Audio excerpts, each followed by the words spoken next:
This should be played at high volume, preferably in a residential area.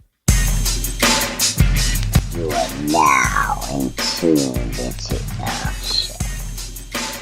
to the Dead Monkeys in Outer Space podcast with your host, Jay to the Mark. Listener discretion. Ignition sequence start. 6, 5, 4, 3, 2, 1.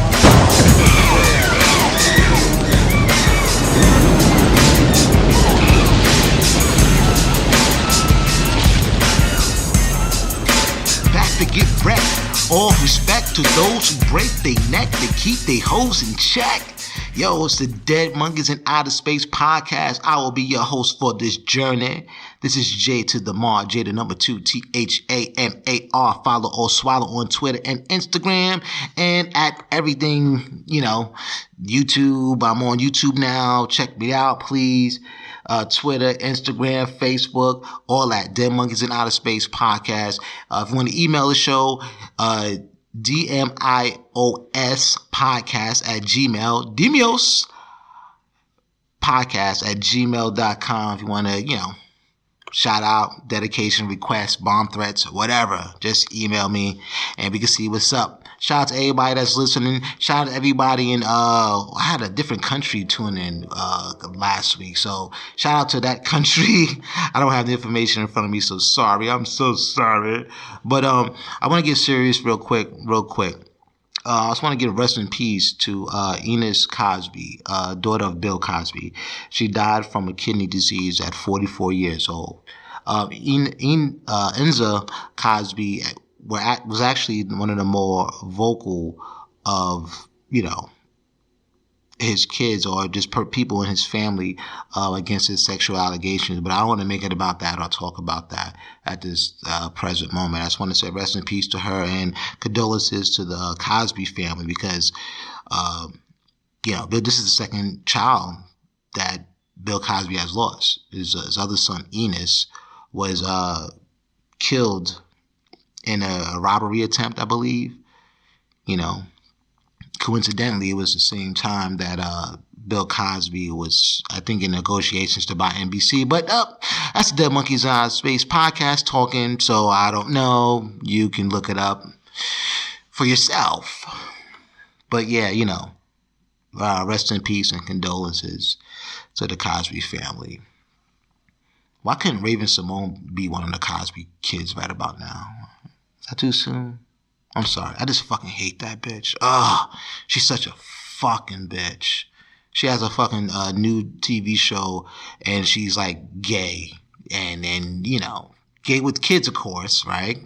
And whatever. It's just like more shit for children to fucking watch and think, oh, this is okay. Yeah. No, it's not. No, it's not. It's not normal. You can't have kids without a fucking, a guy. Stop the shit. Fuck out of here. But anyway, Dead Monkeys in Outer Space podcast. Please check me out. Like, subscribe. Especially I'm on YouTube now. Subscribe. Click that bell thing. I hear people say that shit a lot. I'm not really big on YouTube or whatever. So whatever. Just check me out. Dead Monkeys in Outer Space podcast at everything. But what I want to talk about, something I saw recently in totality, was the Death Row Chronicles. Obviously, it's pretty much just to make money off of, honestly, the Straight Outta Compton movie. Because everybody started coming out with different things and Straight Outta Compton movie and Tupac and Biggie. People are still milking those, how would you say, the properties or whatever. They're milking them. And it's as a fan of all of those guys, it's kind of sad to see, but as a fan, still fanatic, it's good to see certain things that I didn't know, certain information, certain pictures, and certain video, and it's just interesting to know. I always had a fascination with just all of that stuff, and that like the behind the scenes, and I think that's probably the greatest story told in music history for my generation. You know, I'm pretty sure Quincy Jones will fucking object to everything I'm saying. But there was a lot of things that went into play. If you think about the NWA umbrella, just for 2 seconds, think about NWA's umbrella. The longevity of that is still present to this day. Don't believe me? Kendrick Lamar, who has the Black Panther soundtrack, I think at #1 on Billboard charts for the second week in a row. And they don't even make fucking soundtracks for movies no more. Not hip-hop ones for movies anymore. And big shout out to him and TDE for actually even fucking attempting to do that and actually pulling it off. Shout out to them. I actually missed that aspect of movies and soundtracks. Because remember, soundtracks used to get the fucking songs that they weren't on the album. It was just songs that they did extra for the movie, and for the most part, those songs wasn't even included in the movie.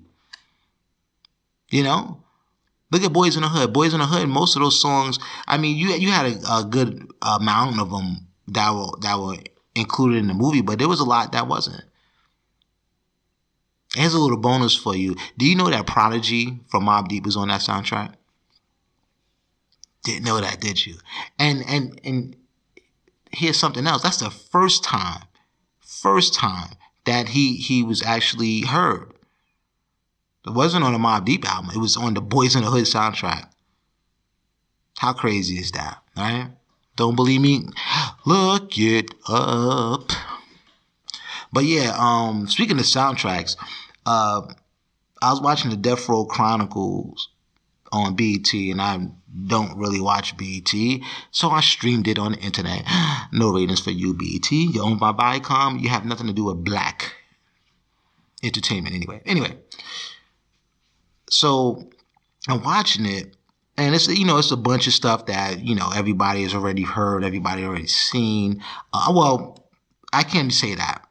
Me, I've seen it, heard it, read it. I have books. NWA is my favorite group of all time. All time. Tupac is one of my favorite artists of all time. So all of that stuff kind of was just like up my alley. I'm just like, wow, I was already into it as a fan, which is short for fanatic, and I was already into it. But like I said, speaking of soundtracks, it's crazy how Tupac and Death Row crossed paths, and with the Pain song, which for some reason still to this day doesn't sound like it was mixed down properly, but that's just me. But he did that for them, and they gave him, some money or whatever the case may be. And, Tupac had his legal issues and ended up getting locked up. And, pretty much he, boom, went to death row, some years after that. But I want to backtrack a little bit, and I want to kind of explain the East Coast, West Coast rap beef.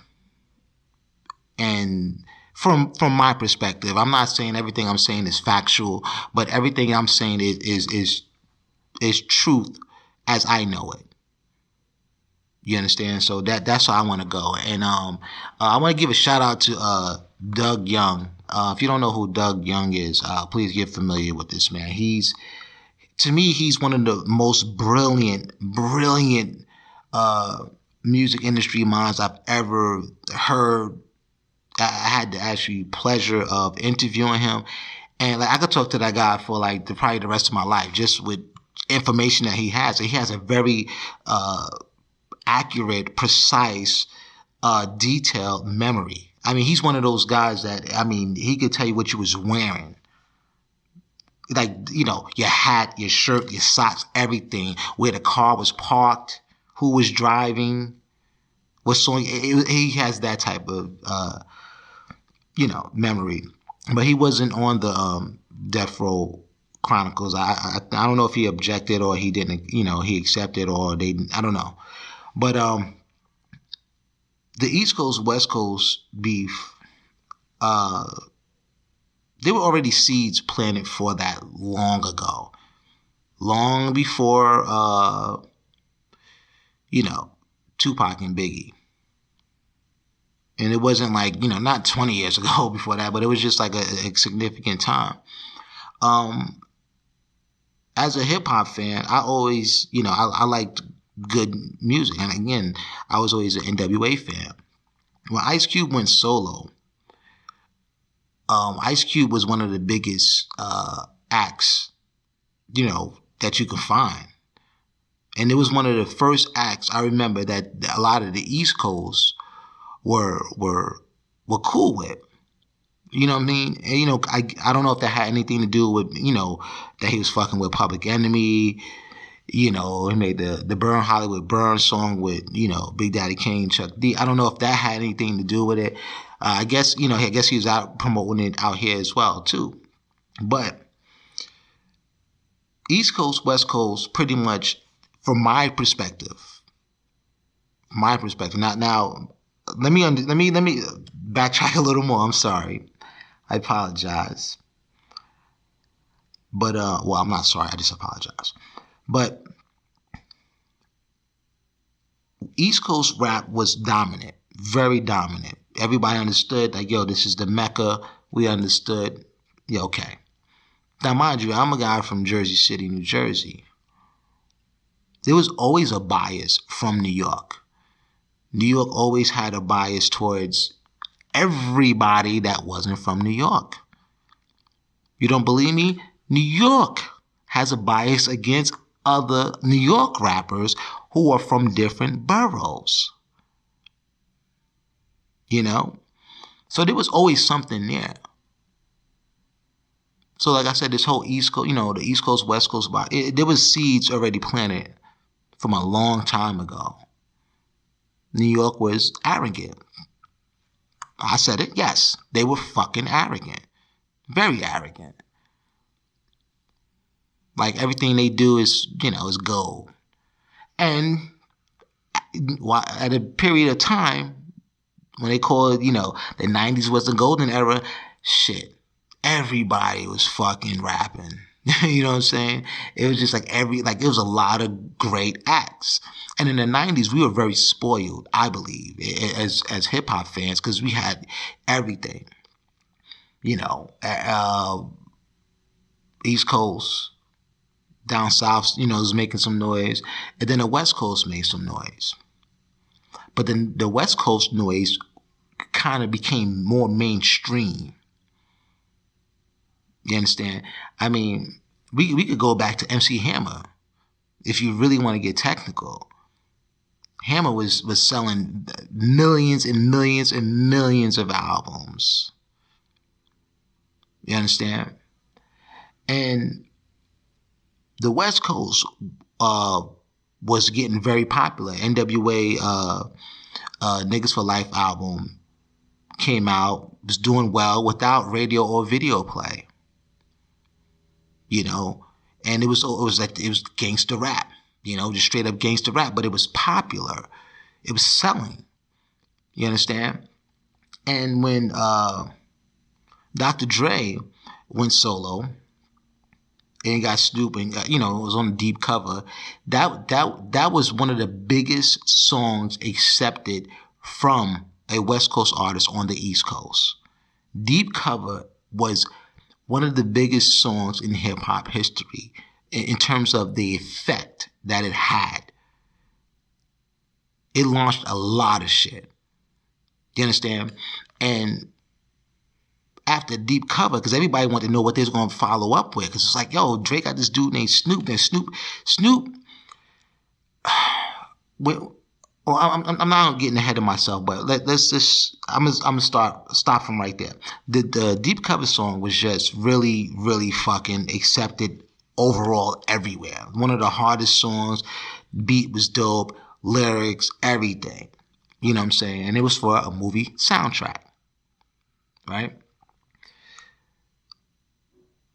So when Dre got into his own, with the Chronic took off. I mean, I remember the Chronic, and so funny, like when I watched the Death Row Chronicles, I remember the Chronic coming out on December 15th, 1992.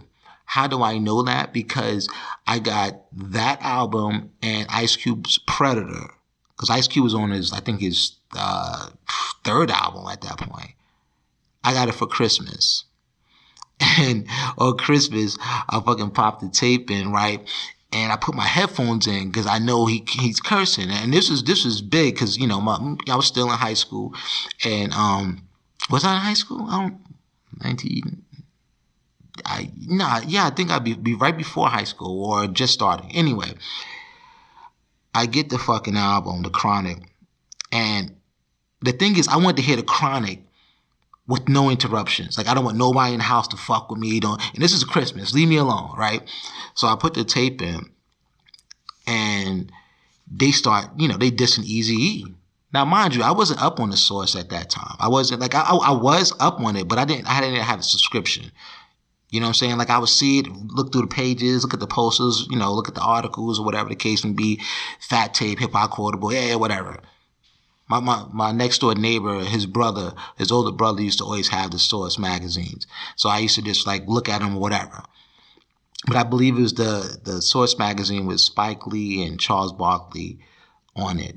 I'm pretty sure it was that one where they mentioned Dr. Dre leaving NWA over money disputes. And I was just like, oh, he's just going to leave and they're still going to be cool, but whatever. But I didn't really know that was the NWA.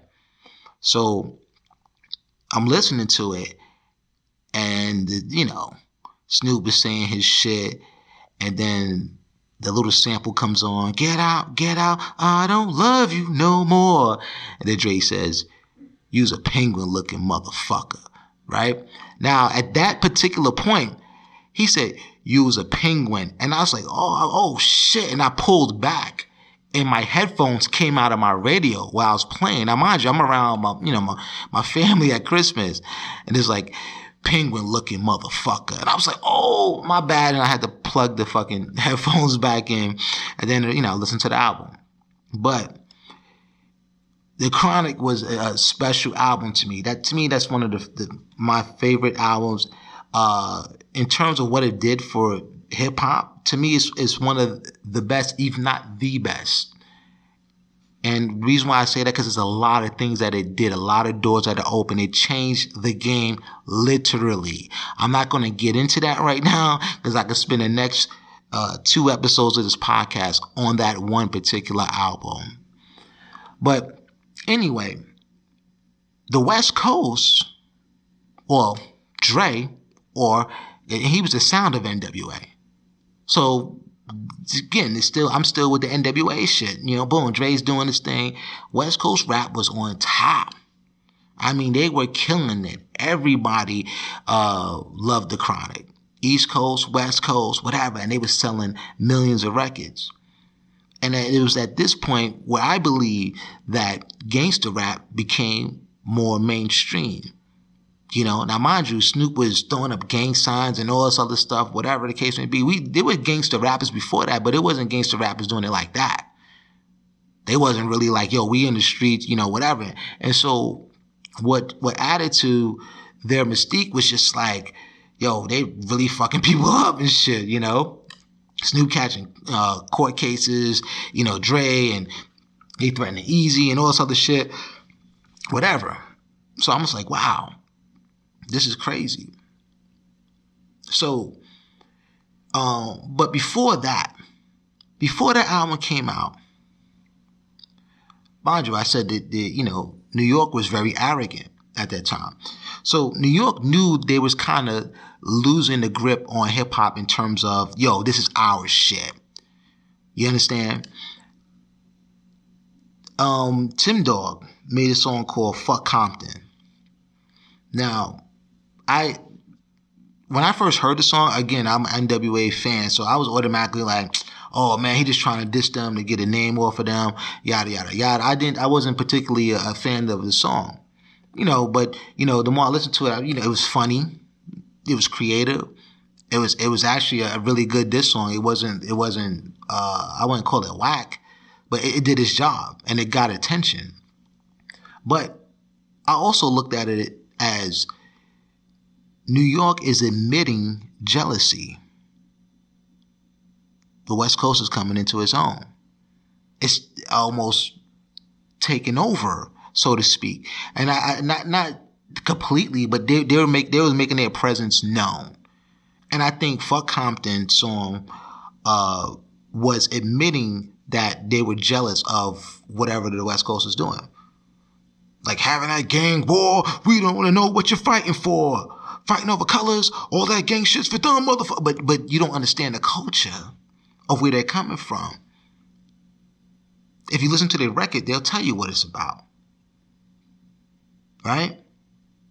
That's all these rappers do. They tell you, like for instance, like if you go to California, it's not like it's like, what set you claiming? I know that from the music. What set you claim? I'm neutral, my brother. I just like I don't know, blue sweaters or red scarves or whatever the fuck. I don't know. But it got crazy like that. And at that time, the East Coast, West Coast shit was boiling. It was already there. If you don't believe me, the Source Awards, and this is why I wish they would be more honest with. The Source Awards, the Source Magazine, period, was an East Coast magazine, right? And so they were more biased towards East Coast acts.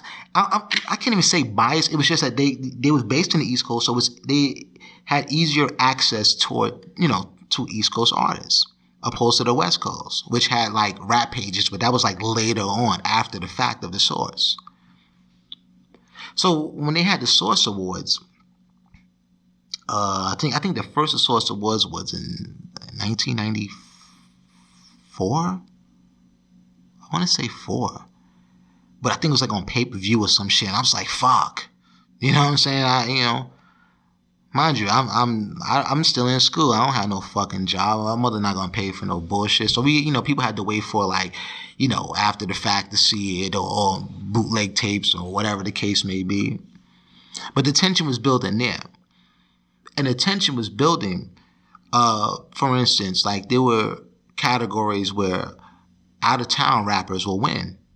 And the crowd would boo, boo, because they wasn't from New York. I think Outkast won something. I think they won like Best New Artist or some shit like that. Boo. Dog Pound, boo. New York didn't like anywhere else.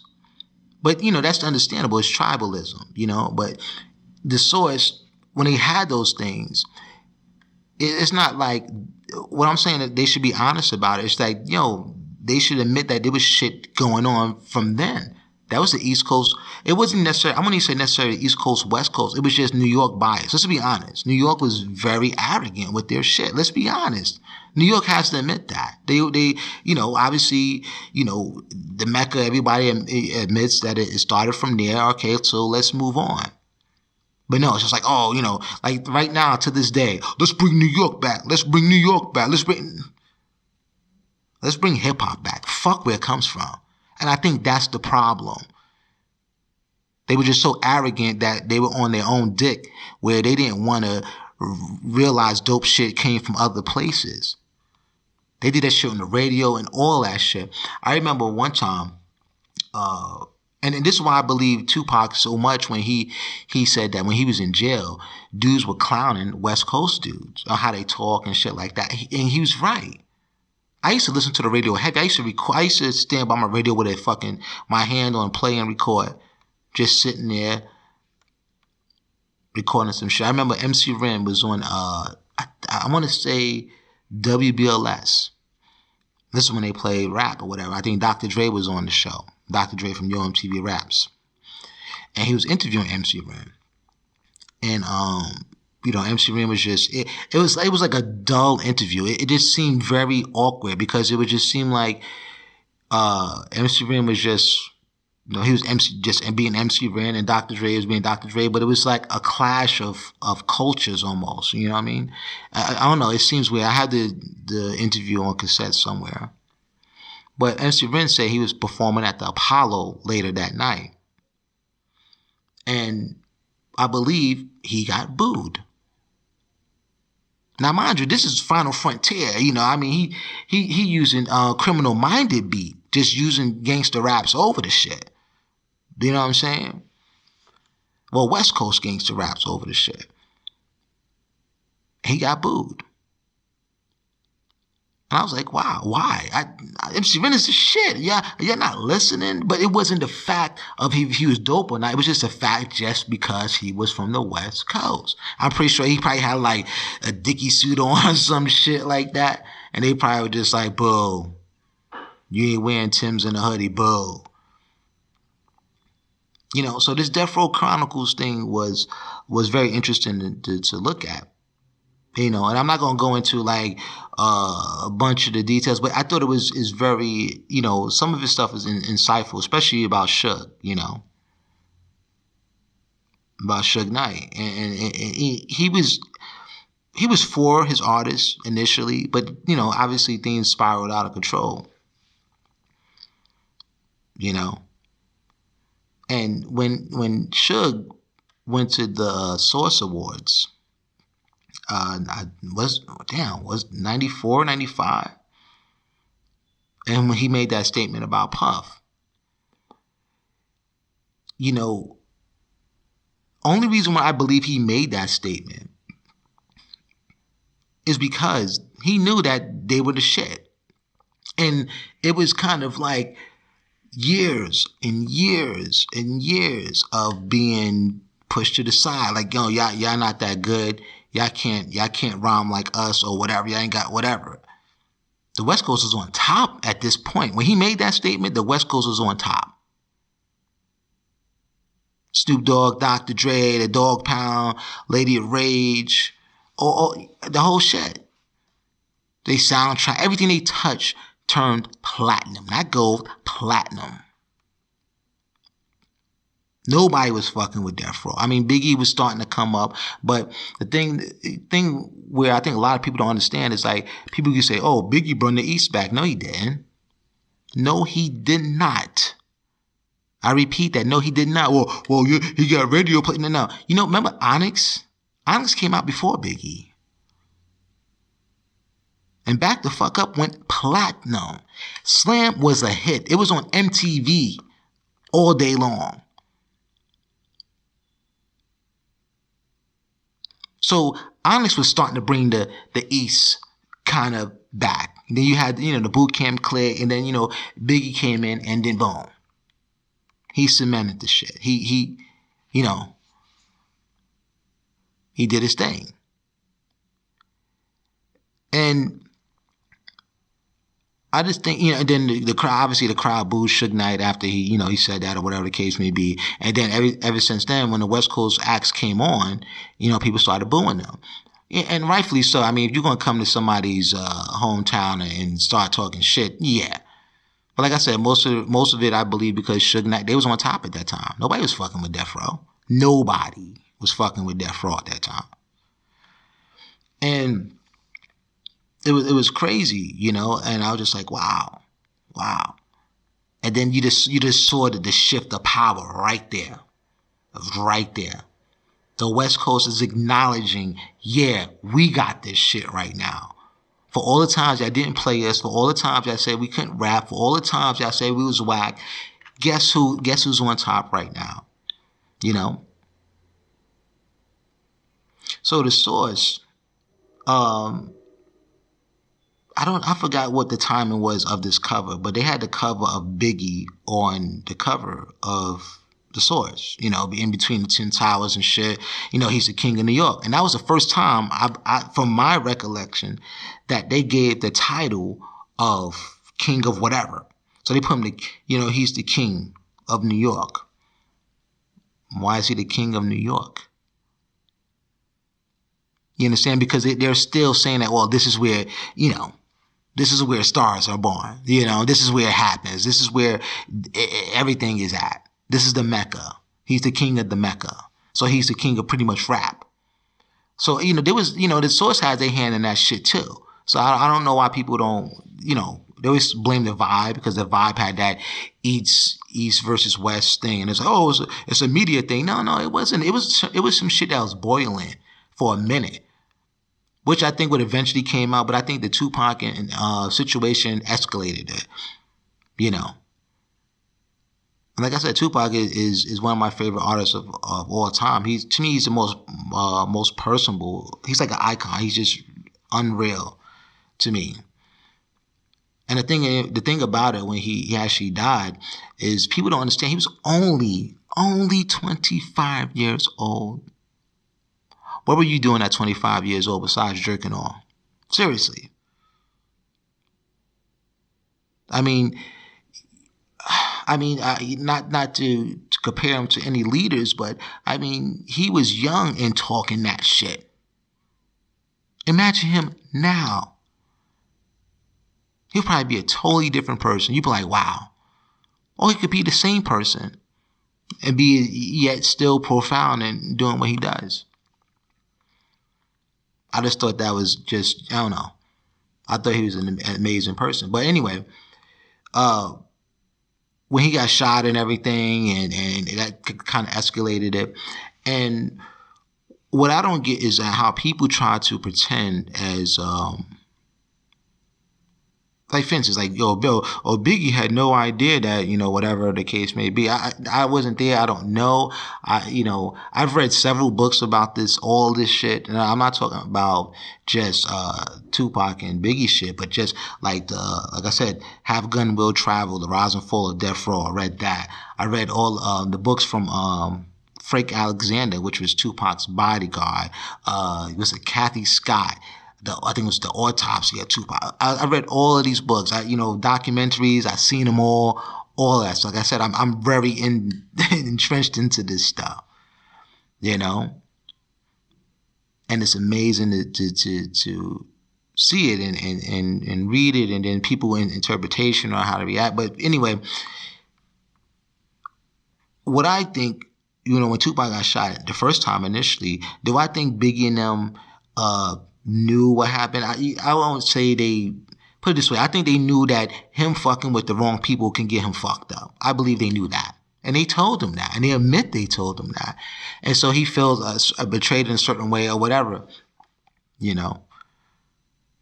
And he went at them, but he was actually going after other people as well in terms of, calling people out or whatever. And and let me say one thing that I really disagree with a lot of people say about Tupac, or just a lot of artists. They're like, oh, well, he wasn't no gangster. He wasn't a gang member. And I'm like, okay. Because the way they're trying to imply it is that he's soft. Because that's the way it comes off. Well, he wasn't that gangster. Yeah, whatever. If he really wanted to get Biggie, he'd have went at him or whatever the case, but he wasn't really gangster. I think Ice-T said some shit like that. Ice-T said, oh, if you did somebody on record, man, fuck the record. You might as well, if you really beef like that, you go at him. Then he had a couple of beefs. I think Ice-T had a few beefs or whatever.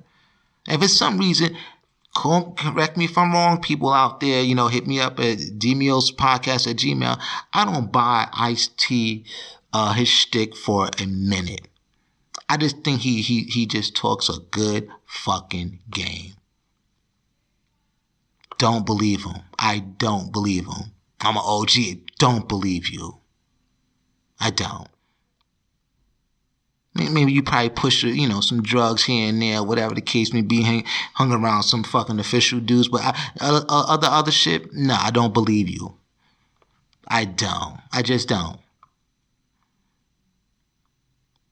And that's just me with Ice-T. I don't believe his shit. And I told my boy before, I don't believe in Rick Ross. I was like, man, this is when Rick Ross first came out. I said, man, I don't buy his shit. He seems like he's a bouncer or a CEO or a cop or some shit. Maybe he's a cop. And I said that based on his size and how he comes across. I know Noriega, the real Noriega. You can't say that on a record. You're a liar. And boom, what happened? He was a CO. Something was fishy. I don't know. But anyway, it was just weird to see, just Tupac. So I wouldn't say he was angry. He was just like pissed.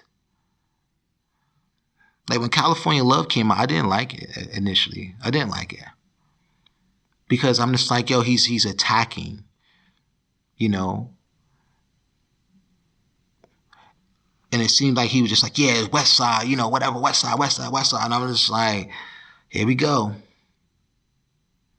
But to be fair, when Who Shot You came out, it's like, yo, why would you release that song at that time? I thought that was kind of very disrespectful. And then you wonder why he said what he said. You know, and it was just really bad time. And then you got Fake Master Flex. Oh man, you know, I can't fucking stand Funk Master. I think the longer his career goes on, the worse it takes away from everything he fucking did. He's full of shit. He is full of shit. And I'm going to tell you fucking why. Because he's a dick rider. Everything that's high, he jumps on it. He's a fucking little whore when it comes to the fucking music. This motherfucker is he's probably 10 years older than me. This motherfucker, I don't know how old he is, but he still acts like a fucking child. Pull your pants up, motherfucker. Wipe your nose. But he was like, oh, they got him on the fucking Death Row Chronicles, which I don't know why. Because he had nothing to do. Or he had one part, and this is the part I'm actually about to tell you about. But he said, oh, well, Who Shot Your lyrics was previously recorded. How the fuck you know? Were you there? Or they just telling you that? Because it sounds like you're just giving lip service. Whatever. But I remember when the Dog Pound was over doing a New York video shoot. And I thought, for some reason, I thought Biggie was actually in the studio. Flex said that Biggie called up to the studio. But I think I was listening to it, and I could have swore Biggie was there, or unless they were on the phone, and I think he was doing the interview over the phone, something like that. Anyway, Biggie was like, yo, they in Brooklyn or whatever, filming a video called New York, New York. Y'all gonna let them do that or whatever? And Funk Master Flex was like, yeah, New York, get at them. They in Red Hook, Brooklyn, yada, yada, yada. I remember Red Hook, Brooklyn. You know why? Because I recorded it on tape. Remember, I used to sit by my tape deck, and I used to fucking record it. If I find the tape, I will post it. I have a garbage bag full of tapes, so it's going to take me a shit long time to get through them, but I'll try. But he said that, and I remember that. I'm just like, yeah, that's kind of fucked up. You know what I'm saying? And what happened was they got shot at, and they shot the trailer, or whatever the case may be, and then Funk Master Flex was like, yeah, I just heard that they got shot at, whatever the case may be, yada yada yada. Mind you, I'm recording this shit. So he says, oh, well, they got shot out, blah blah blah blah blah. Whatever. We trying to get in contact down there, seeing if Snoop and everybody is all right. And I believe Trey D was on the phone.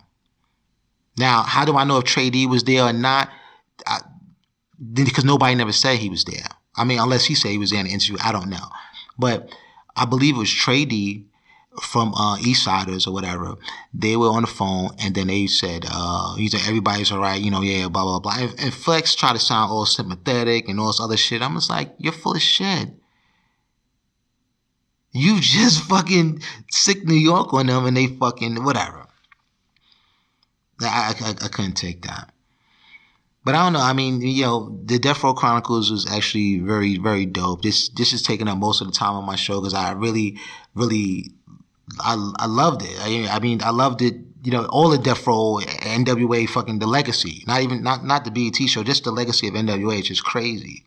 It's just crazy. But there's a lot of stuff that I think they could have put in there, but they left out. Like I believe Snoop went to No Limit for security. He know leaving Suge he'll have a fucking problem. I believe that. I don't think he, just went to No Limit for no reason. Puffy had a Bad Boy mixtape that, was dissing Tupac. You know, after Hit 'Em Up came on, he was just like, yeah, the actor Tupac Shakur, give him a round of applause and shit like that, whatever, making fun of, you know, when Tupac rants at the end of the song and shit like that.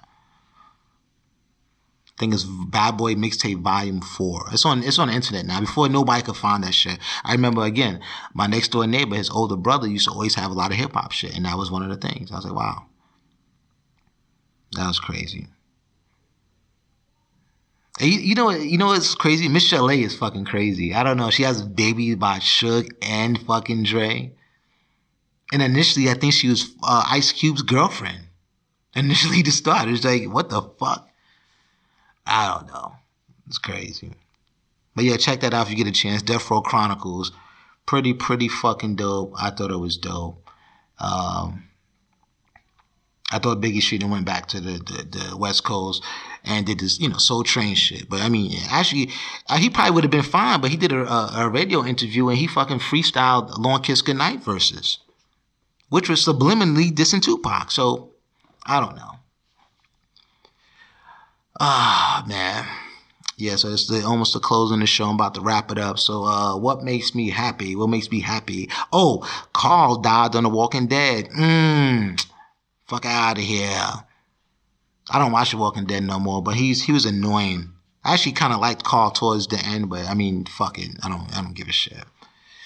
What else makes me happy? What's going on in South Africa right now? If you don't know, just Google South Africa right now. Motherfuckers took land. They say, hey, we taking this shit back by any means necessary. Fuck out of here. What makes me angry? That Monique versus Charlemagne shit. Like I don't watch The Breakfast Club or any morning show for that matter, or listen to it. But I've seen it and I found it interesting, because I'm just like, wow, like she's still on this, she's demanding money from Netflix or whatever the case may be. And I'm just like, yo, I was kind of with her with the, black women deserve to get, they do. They deserve that money too. Fuck you. But it's just like she's arguing almost against herself right now. She's making herself look bad. Like really bad. And it's like, oh, I'm the most decorated fucking, black female comedian, blah, blah, blah, blah. And it's like, wait, hold up. Let's get into that a little bit. I was on IMBD or whatever that movie shit is. And I looked at this like a couple of weeks ago. Well, actually, no, more than a couple of weeks ago. Maybe a few weeks ago. But anyway. And I was like, what is she talking about? She's the most decorated. She's won countless awards. And she's won a shit ton of awards. But it's for the same shit.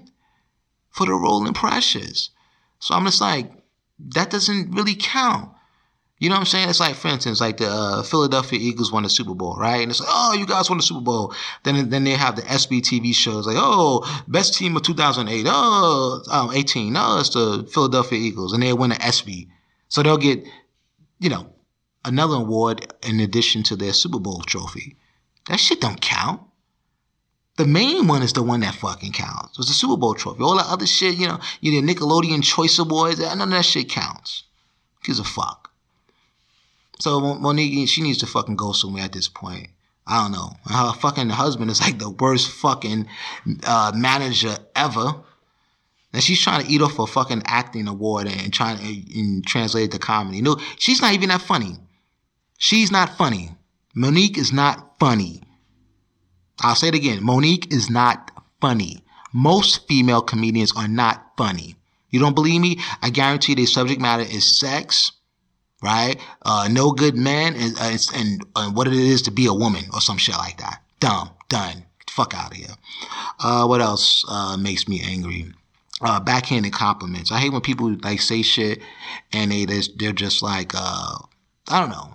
Like this lady, she said some shit to me. You ever had this happen to you? Especially if like you're black, right? You meet somebody. Like I had a neighbor like years ago, a white neighbor. And he was like, hey, how's it going? Yeah, I'm like, yeah, what's going, man? He said, hey. I'm like, all right, see you later, hey. Stay out of trouble. What the fuck you mean by that? Why the fuck am I get in trouble? You know what I'm saying? It's like, say, hey, all right, man, see you later. Don't put your hand on the stove. Why would the fuck I tell him that? You're an adult. You're fucking shit. Why the fuck would I tell you that? So, backhanded compliments, are fucking stupid, man. But before I get out of here, I'm going to give you the 5 things. Oh, actually, a couple of things I was thinking about. Stacey Dash is running for Congress. I guess that bitch really is clueless. I don't know. Black Panther's up to like 700 million globally, killing the shit. NCAA is fucking jerking players as always. They fucking giving players like $100,000, if they commit to their school or go to their school or whatever the case may be. And so crazy, NCAA can afford that. They can fucking afford that. So I hope all these players get paid, because it's pretty much modern day slavery. Oh, you gonna say slavery? Yeah. Because these motherfuckers are working their ass off, busting their ass, football, all this shit and whatever. And they're fucking getting jerked, And speaking of Tupac and Biggie, there's another Tupac and Biggie show coming on fucking USA Network, I think, or one of those fucking networks or whatever. So I'm gonna probably check that out and see if they have some more shit that they can fucking, lie about or whatever the case may be. But anyway, that's the episode for this week. See you next Tuesday. I'm out of here. Peace.